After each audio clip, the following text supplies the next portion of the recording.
ازيكم يا بنات؟ عاملين ايه؟ النهارده معانا كيك لسلمى ومحمد. الكلاينت كلمتني وقالت لي عايزين نعمل تورته لعيد ميلاد سلمى ومحمد، الاتنين اصدقائنا، وعيد ميلادهم كان برضو في نفس الاسبوع وكنا حابين نحتفل بيه. فقلت لها تمام. قالت لي انا حابه الكيك يكون شوكليت والحشوه كمان تكون شوكليت ولو فيها نوتيلا تمام.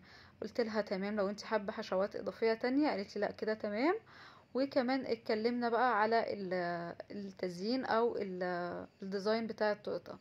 اخترنا بقى مع بعض الديزاين اللي هي حبته، وانا عملت لها الديزاين بس على طريقتي انا، فحطيت اللمسات بتاعتي والحمد لله عجبتها جدا. وهوريكم التفاصيل ان شاء الله واحنا شغالين فيها. كده البداية انا معايا كده كيك شوكليت، والحشوة كانت شوكليت ونوتيلا. وحطيت على الوش كده الشارب اتش، لازم نعمله كده على طول وايدينا تكون سريعة فيه ويكون المية كمان السخنة جنبينا. هبتدي ان انا كده اظبط الشارب اتش معايا. بعد كده جبت جزء من الكريمة البيضة حطيتها عندي على السكلافر وحطيت عليها لون بينك، وابتديت ان انا اقلبها بالسباتيولا كده بحاجة بسيطة جدا عشان اديها تشبعات كده، يعني مش هغطي الكيك كله. زي ما قلت لكم دي بتبقى افضل طريقة للتلوين، ما بلونش الكيك كله، بنلون جزء بسيط. وخاصة بقى لو احنا عايزين نديها تتريج كده انا هظبطها كده وهيبقى ماشي معاها كأنها تشبعات ماشية مع اللون الابيض، وهتبقى متناسقة وحلوة جدا. انا بس بظبط عندي كده عشان انا حابة الجنب كله يبقى واخد من نفس الدرجات.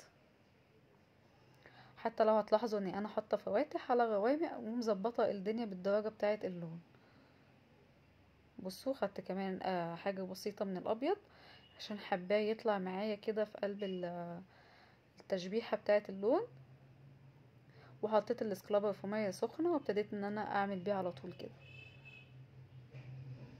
انا بقى ما كنتش في الوقت ده حابة ان اللون يطلع معايا لفوق، فالزيادة هشيلها بعد كده لوحدها.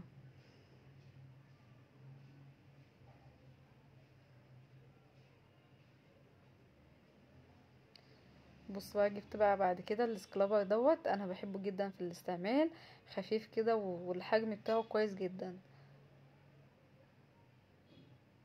كده خلاص انا خلصتها. هبتدي بقى احط عندي الصور، دي صورة محمد ودي صورة سلمى. هبتدي ان انا بقى احط بقية الديزاين. جبت عندي بقى هابي بيرث داي، لونها بينك كده او لونها روز. هي افتح، هي لونها روز فعلا. كانت الدرجة بتاعتها هادية خالص. حبيتها ان هي تتحط كده هتبقى ماشية كمان مع اللون اللي احنا حاطينه في الاجناب بتاعة التورته. وحطيت عندي الفراشات بلون اغمق عشان تنطق كده معايا اللون. ما حبيتش ان انا احط الوان فواتح. وابتديت ان انا اوزعها كده بشكل عشوائي كأنها طالعة على الكلمة بتاعت هابي بيرث داي، وطالعة كمان على الصورة بتاعت محمد وندى.